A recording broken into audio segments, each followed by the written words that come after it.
तो पिछले पार्ट में हमने देखा था कि जियान की जिस स्क्रोल पर नजर पड़ी थी उसने वो स्क्रोल पकड़ लिया था, लेकिन बाद में उसे पता चलता है कि ये स्क्रोल भी नकली है। इसका मतलब वो 10 के 10 स्क्रोल नकली थे। उनमें से कोई सी भी वो हेवनली टेक्निक नहीं है जिसके लिए ये लोग यहाँ पर आए हैं। हालांकि जब ये लोग उन स्क्रोल्स के पीछे भाग रहे थे तभी वहाँ दूसरी तरफ हाई सिंह और उसके लोग उस सील के पास पहुँच चुके थे जो इस जगह को प्रोटेक्ट कर रही थी। वहाँ पहुंचकर हाई सिंह उस असली स्क्रोल को पाने के लिए गलती से डॉशेंग लेवल के स्केलेटन को रिवाइव कर देता है, जिसकी पार का सामना इन सभी को करना पड़ता है।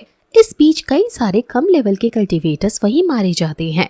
हालांकि बाद में सिचुएशन देखते हुए पावरफुल कल्टीवेटर्स ने एक टीम बनाई और उस स्केलेटन को हराने का डिसाइड किया, लेकिन उन सभी की पार भी काफी नहीं थी और अचानक ही उस स्केलेटन ने एक और ऐसा हमला कर दिया जिसके कारण इन सभी को यहाँ से भागना पड़ रहा था। ये टेक्निक सच में बहुत ही ज्यादा पावरफुल थी क्योंकि इसके चलते वहाँ एक बड़ा सा ब्लैक होल क्रिएट हो चुका था और असल में ये वही हेवनली टेक्निक है जिसके लिए ये लोग यहाँ पर आए हैं। अभी इस पार्ट की शुरुआत में कई और कल्टीवेटर्स को खोकर बाकी सभी लोग जो भी अभी जिंदा है वो स्केलेटन को घेर कर खड़े हुए थे। वैसे वहाँ वो स्केलेटन वापस अपनी जगह पर जाकर बैठ चुका है और उसकी एनर्जी भी शांत हो चुकी है। इसका मतलब शायद वो अभी किसी पर हमला नहीं करेगा। यही चीज देखकर सभी लोग थोड़े से खुश थे। इधर पॉइजनस गर्ल जियान से कह रही थी कि स्केलेटन ने जिस टेक्निक का इस्तेमाल किया यही वो हेवनली टेक्निक है, लेकिन आखिर ये टेक्निक हमें कैसे मिलेगी। वहीं दूसरी तरफ किंग लिन भी कह रही थी कि अगर ये टेक्निक इतनी पावरफुल है कि एक स्केलेटन जिसके पास अपना पूरा लाइफ फोर्स भी नहीं है वो इससे इतना खतरनाक हमला कर सकता है, तो सोचने की बात है कि जिसके पास अपना पूरा लाइफ फोर्स होगा वो इस टेक्निक को कितने हाई लेवल तक यूज कर पाएगा। हालांकि सवाल अभी वही है कि ये टेक्निक इन्हें कैसे मिलेगी, जिस पर जियान जवाब देता है कि ये टेक्निक असल में इसी डॉशेंग लेवल के स्केलेटन में छिपी हुई है। ये सुनते हुए जिया तुरंत ही आगे बढ़ने लगती है और कहती है कि फिर हमें देर करने की क्या जरूरत है, हम इस स्केलेटन को ही यहाँ से ले चलते हैं। अभी ऐसा कहते हुए वो आगे बढ़ रही थी, लेकिन इतने में ही जियान ने उसे रोक दिया और कहा कि यहाँ सिर्फ हम ही समझदार नहीं है, मुझे पूरा भरोसा है कि और भी कोई इस बारे में समझ चुका होगा, इसलिए पहले उसे आगे बढ़ने दो क्योंकि हम नहीं जानते कि ऐसा करना अभी भी सेफ है या नहीं। दूसरी तरफ वहाँ हाई सिंह है जो कि ये चीज समझ चुका था। वो सभी से कहता है कि अभी ये स्केलेटन रुक चुका है, इसने हमारे कई सारे लोगों को मार दिया, मैं इसे छोड़ूंगा नहीं। ऐसा कहते हुए वो तुरंत ही उस स्केलेटन पर हमला करने के लिए आगे बढ़ने लगा था। हालांकि बाकी सभी सेक्ट लीडर भी आगे बढ़ना शुरू करते हैं। वो कहते हैं कि हाई सिंह, तुमने हमें बेवकूफ समझ रखा है, इस स्केलेटन की सोल को हम सब ने मिलकर डिस्ट्रॉय किया है और अब पूरे स्केलेटन को तुम अकेला ले जाना चाहते हो। इतना कहते हुए उन तीनों एल्डर्स ने हमला करते हुए हाई सिंह को वहीं हवा में रोक दिया और खुद उस स्केलेटन की तरफ बढ़ने लगे। लेकिन हाई सिंह को ये देखकर गुस्सा आता है और वो अपनी एनर्जी से उन्हें रोकने की कोशिश करता है, लेकिन वो 3 लीडर्स हैं, इस वजह से वो ज्यादा ताकतवर थे।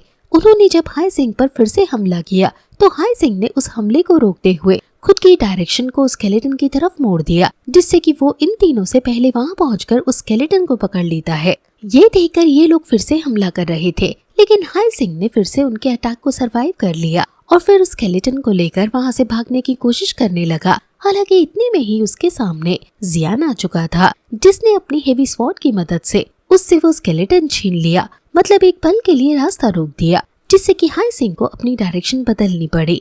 और जैसे ही उसने डायरेक्शन बदली तो इतने में ही 2 दूसरे सेक्ट लीडर्स ने अलग अलग डायरेक्शन से उस पर हमला किया। अभी खुद को और उस स्केलेटन को बचाने के लिए हाई सिंह एक बैरियर क्रिएट करता है, लेकिन इतने में ही अभी हाई सिंह के हाथ से स्केलेटन जा चुका था। लेकिन अब बारी थी उन 3 मास्टर्स का ये डिसाइड करने की कि उस स्केलेटन को कौन लेगा। नियम सिंपल है, जिसके पास वो पहुंचा वो स्केलेटन उसका हो जाएगा। इसी वजह से अब उन तीनों में भी लड़ाई होने लगी थी। अभी लड़ाई में भले ही किसी को स्केलेटन ना मिल रहा हो, लेकिन बार बार वो स्केलेटन हर किसी के पास पहुंच रहा था। कुछ ही सेकंड में कोई दूसरा उससे वो स्केलेटन छीन लेता। लेकिन इधर जब मास्टर तैंग के पास वो स्केलेटन पहुंचता है और उन पर जब वो स्केलेटन लेने के लिए वो लोग हमला करते हैं, तो जियान बीच में आकर उन लोगों के हमले को रोक लेता है। मास्टर तैंग जानते हैं कि वो सिर्फ जियान पर भरोसा कर सकते हैं, इसी वजह से वो जियान से कहते हैं कि हम ये स्केलेटन किसी को ले जाने नहीं दे सकते। इतना कहते हुए उन्होंने स्केलेटन पीछे जियान की तरफ फेंक दिया था, जिसने उस स्केलेटन को हवा में लाते हुए उसके रिब्स पर से कुछ बोन्स को निकाल लिया। ये वही बोन्स थी जिन पर जियान ने उस हेवनली टेक्निक के स्पेल्स को लिखा हुआ नोटिस किया था।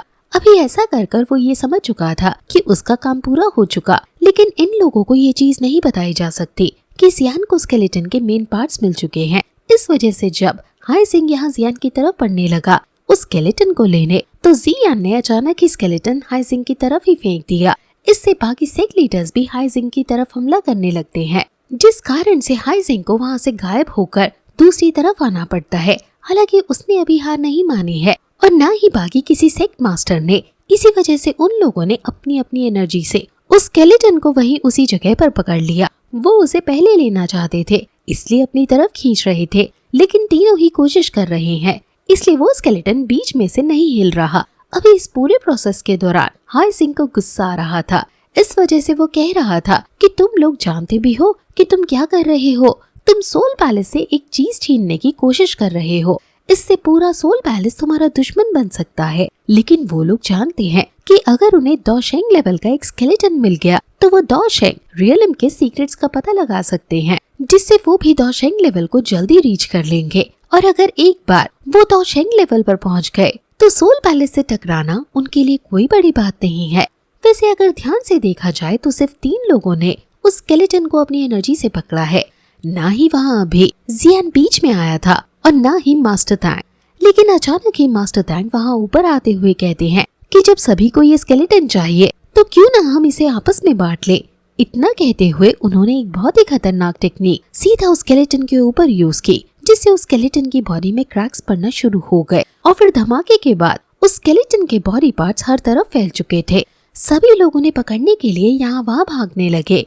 अभी हाइजिंग भी उन बॉडी पार्ट्स को पकड़ने की कोशिश कर रहा था। इस बीच यहाँ हम जियान को देखते हैं, जिसने एक बॉडी पार्ट पढ़ा तो उसे पता चला कि इस स्केलेटन के बॉडी पार्ट्स में भी डॉशेंग लेवल जितनी एनर्जी है। वो कह रहा था कि ये चीज क्लियर है कि इसी वजह से हाइजिंग अभी छोटे छोटे बॉडी पार्ट्स पकड़ने की कोशिश कर रहा है। जियान को वहाँ जितने बॉडी पार्ट्स मिले उसने वो अपने पास रख लिए। इतने में ही हाइजिंग हमला करने लगा, क्योंकि उसे उस स्केलेटन के पूरे बॉडी पार्ट्स चाहिए थे।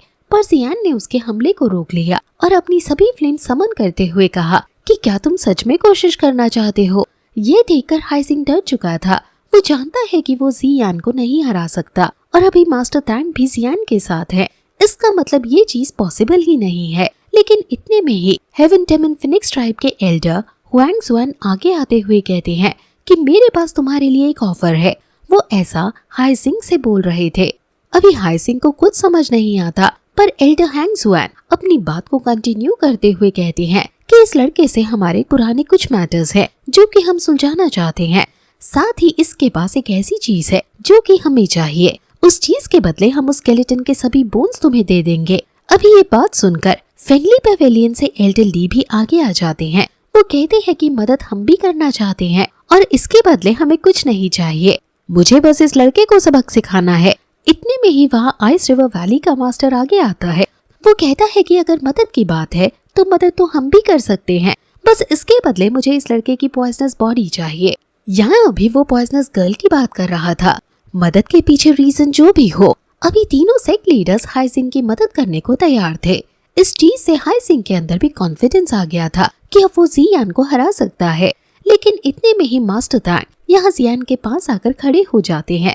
वो कहते हैं कि अगर तुम लोग सच में कोशिश करना चाहते हो तो इसका मतलब यही है कि तुम मुझसे भी लड़ना चाहते हो।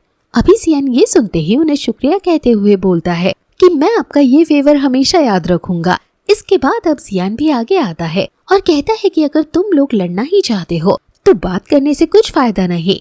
इतना कहते हुए जियान ने अपने एंशिएंट पपेट बाहर निकाल लिए थे। साथ ही किंग भी आगे आती है और 9 नीदर वर्ल्ड पाइथन ट्राइब के उन मास्टर्स को बाहर निकाल लेती है जो कि अभी उसी के कंट्रोल में है। अभी इन मास्टर्स को देखकर सभी लोग हैरान थे, खासकर एल्डर हैंग जुआन, क्योंकि वो पहचान चुके थे कि ये सभी masters 9 neither world Python tribe के हैं। और अब इससे वो किंग लिन को भी पहचान चुके थे कि यही वो मिस्टीरियस लड़की है जिसने 9 नीदर वर्ल्ड पाइथन ट्राइब जाकर वहाँ प्रॉब्लम क्रिएट की थी। वैसे अब इतने में ही हाइजिंग अपनी एनर्जी को रिलीज करते हुए सभी से कहता है कि तुम लोगों की जो भी कंडीशंस थी वो सारी कंडीशंस मुझे मंजूर है, लेकिन आज ये लोग यहाँ से बचकर नहीं जाने चाहिए। अभी एल्डर हैंग जुआन ने भी कह दिया था कि उन्होंने ऑलरेडी अपने हेवन डेमन फिनिक्स ट्राइब तक ये खबर पहुंचा दी है और जल्द ही रीइंफोर्समेंट यहाँ पहुंच जाएगी। अगर और लोग यहाँ आते हैं तो जियान और उसके साथी यहाँ से बचकर बिल्कुल भी नहीं निकल सकते। इसलिए अगर ये लोग मिलकर भी उन्हें ना हरा पाए तो इन्हें बस कुछ समय तक उन्हें यहाँ रोक कर रखने की जरूरत है। ये सुनते हुए हाई जिंग कहता है कि बिल्कुल, फिर अब हमें लड़ना शुरू करना चाहिए। दूसरी तरफ वहाँ जियान ने अपनी एनर्जी रिलीज करते हुए 3 ट्रांसफॉर्मेशन कंप्लीट कर लिया था। उसकी एनर्जी से वहाँ स्पेस क्रैक्स पड़ने लगे थे। ऐसा करने के बाद वो कहता है कि वो खुद हाई जिंग को संभाल लेगा और एल्डर हैंग जुआन को मास्टर तैंग संभालेंगे। बाकी जो भी लोग हैं उन्हें पॉइजनस गर्ल और बाकी सभी संभाल लेंगे। अभी यहाँ जियान की बात पर एग्री करते हुए वो सभी लोग हमला करने के लिए आगे बढ़ चुके थे। लड़ाई शुरू हो गई थी। लड़ाई के बीच हम देखते हैं कि वहाँ पॉइजनस गर्ल अभी की रिवर वैली के मास्टर से लड़ाई कर रही है। वो मास्टर उससे कह रहा था कि आज तुम्हारी पॉइजनस बॉडी मेरी होकर ही रहेगी, लेकिन लड़ाई में ऐसा नहीं लग रहा क्योंकि पॉइजनस गर्ल उसे ज्यादा अच्छी टक्कर दे रही है। वहीं दूसरी तरफ अभी जियान का वो एंशिएंट पपेट एल्डर ली को संभाले हुआ था, जिन्हें अभी उस पपेट से लड़ने में थोड़ी प्रॉब्लम हो रही है। अब इसके बाद हम वहाँ फैंकिनर के उस दूसरे साथी को देखते हैं जो कि उस वक्त लड़ने के लिए ओपोनेंट ढूंढ रहा था, लेकिन इतने में ही किंगलिन ने अपनी मेंटल पावर से उसके दिमाग पर कंट्रोल करने की कोशिश की। जब वो खुद को संभालने की कोशिश करने लगा तो इतने में ही जियान ने वहाँ आकर उसके चेहरे पर लात मारते हुए उसे दूर फेंक दिया। पहले तो जियान को किंगलिन की वो टेक्निक पसंद नहीं आई थी क्योंकि किंगलिन ने जियान के ऊपर उसका इस्तेमाल किया था, लेकिन अभी उसे ये टेक्निक बहुत पसंद आती है और वो किंगलिन की तारीफ भी करती है। इसके बाद हमें और बाकियों की भी फाइट दिखाई जाती है कि वो किस किस के साथ लड़ रहे हैं और फिर सीन फाइनली जियान और हाई जिंग पर आता है। अभी वो दोनों वहाँ हवा में नॉर्मल वेपन से फाइट कर रहे थे, लेकिन इसी बीच जियान हाई जिंग से कहने लगता है कि तुम ऑलरेडी अपना एक हाथ गवा चुके हो, फिर भी मुझसे लड़ने के लिए आ गए। तुम्हारी हिम्मत की तो मैं दाद देता हूँ। लेकिन इससे हाई जिंग को गुस्सा आता है। वो पीछे हटकर कहने लगता है कि तुमने मेरा एक हाथ काटा था, इसके बदले मैं तुम्हारे दोनों हाथ और दोनों पैर काट दूंगा। इतना कहने के बाद वो अपनी वही सोल चेन्स को बाहर निकालता है। वो अभी उनसे जियान को पकड़ने की कोशिश कर रहा था, लेकिन जियान की स्पीड तेज है, इस वजह से वो इस चीज में कामयाब नहीं होता।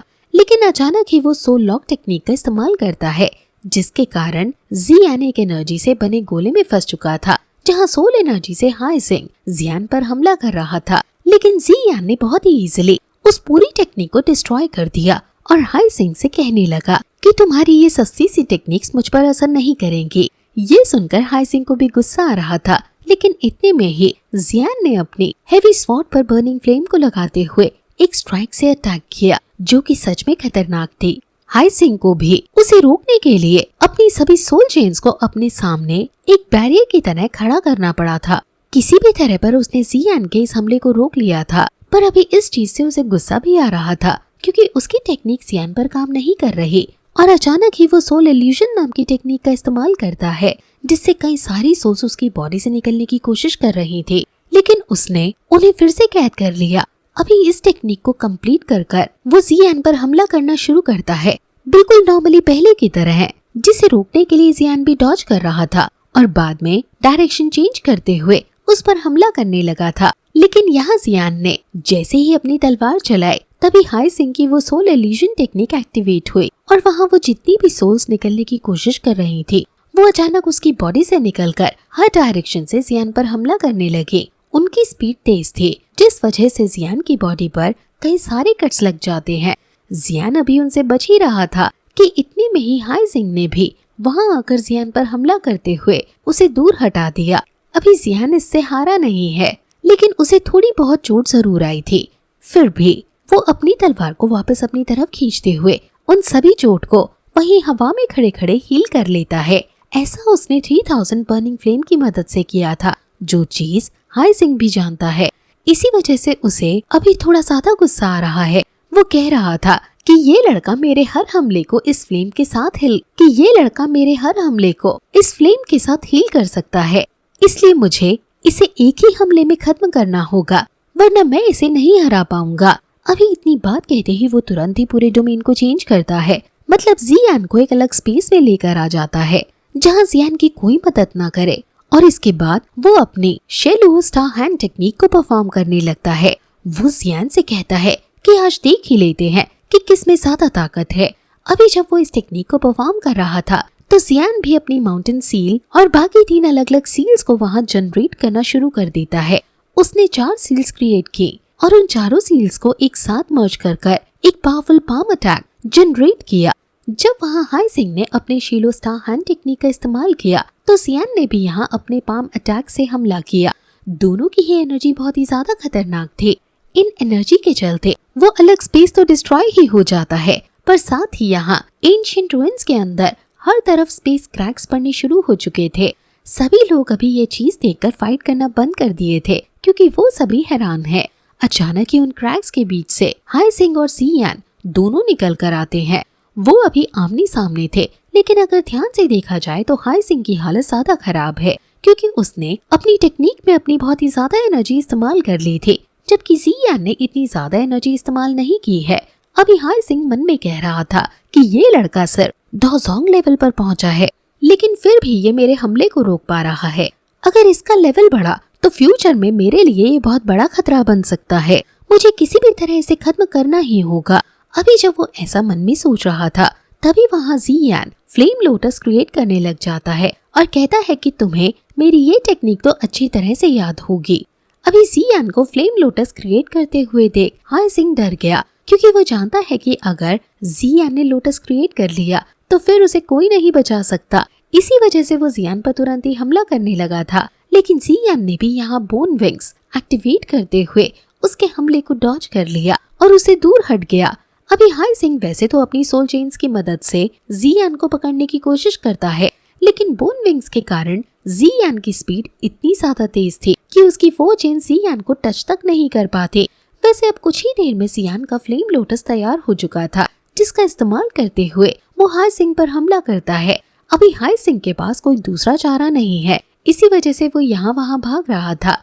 अभी बचने के लिए वो बीच में कई सारे स्पेस पोर्टल ओपन करता है और अलग अलग डायरेक्शन में भागने लगता है, लेकिन जियान के फ्लेम लोटस की स्पीड भी जियान की तरह ही बहुत तेज है, जिस कारण से वो फ्लेम लोटस हाई सिंह का पीछा छोड़ ही नहीं रहा था। अचानक ही वो बिल्कुल हाई सिंह के सामने आ गया। अभी जियान उसे ब्लास्ट करने ही वाला था, लेकिन इतने में ही अचानक से किसी ने गोल्डन बेल का इस्तेमाल करते हुए उस फ्लेम लोटस को उस बेल के अंदर कैद कर दिया, लेकिन जियान ने फिर भी उसे ब्लास्ट किया, जिसके चलते वहाँ इतना तेज धमाका हुआ कि गोल्डन बेल तो हट ही गई।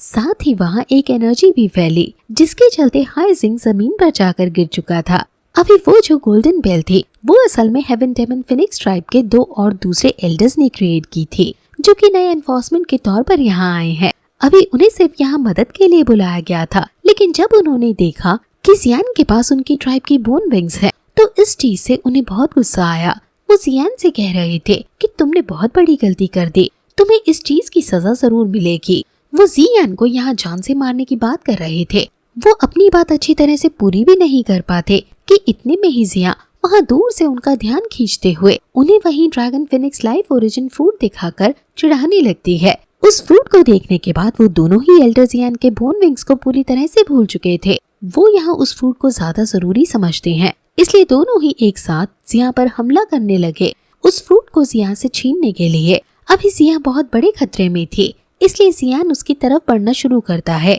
लेकिन अचानक ही हाई सिंह अपनी एनर्जी से जियान को पकड़ लेता है और कहता है कि मैं तुम्हें अकेले नहीं हरा सकता, लेकिन मैं चाहता हूँ कि तुम अपनी दोस्त को अपनी आंखों के सामने मरते हुए देखो। वहाँ दूसरी तरफ एल्डर हैंग्सवैन को भी एक अच्छी अपॉर्चुनिटी लगती है उस लाइफ ओरिजिन फ्रूट को पाने के लिए। इसी वजह से वो भी यहाँ आगे बढ़कर जिया पर हमला करने लगते हैं।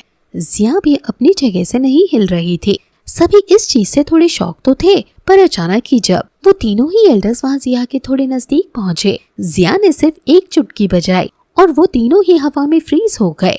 ये चीज अभी किसी को भी समझ नहीं आ रही थी क्योंकि बाकी सभी नॉर्मल थे, लेकिन बस वो तीनों ही एल्डर जो कि जिया के करीब आ रहे थे बस वही फ्रीज हुए थे। अचानक ही वहाँ एक पोर्टल ओपन होता है जिससे किसी का हाथ निकल कर आता है। अभी वो जो भी था वो कह रहा था कि तुम मामूली बर्ड्स कभी नहीं सुधरोगे। अभी यहाँ उस पर्सन की एनर्जी को महसूस कर वहाँ जितने भी लोग थे सभी बहुत ही ज्यादा हैरान थे। अचानक ही वो पर्सन उस पोर्टल के अंदर से बाहर निकल कर आता है। ये असल में एंशिएंट वॉइड ड्रैगन है जिसका नाम ही किंग है। अभी यहाँ ही किंग ने आकर अपने प्रेशर से उन तीनों एल्डर्स को जमीन पर पटक दिया था। सभी लोग उसे देखकर हैरान थे। लेकिन इसी के साथ ये पार्ट यहीं पर खत्म हो गया।